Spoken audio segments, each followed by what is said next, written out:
તો Karnataka style lemon rice એટલે કે ચિત્રાના બનાવવા માટે થઈને જનકનું રસોડું સબસ્ક્રાઈબ કરો યાર, હજી સુધી નથી કર્યું.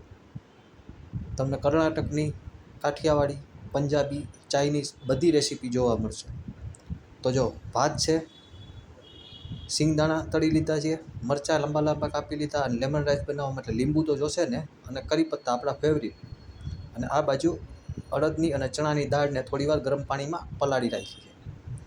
તો જો તેલ ગરમ થઈ જાય ને એટલે એમાં નાખી દઈશું આપણે સૌની પહેલાં રાઈ, એના પછી નાખીશું એક ચપટી હિંગ, અને એના પછી આપણી અડદ અને ચણાની દાળ પલાળેલી હતી ને, અને એ થોડી ગોલ્ડન બ્રાઉન થઈ જાય એટલે એમાં નાખી દઈશું સિંગદાણા. પછી કંઈ નથી કરવાનું, મરચાં નાખી દેવાના છે અને કડી પત્તા નાખી દેવાના છે.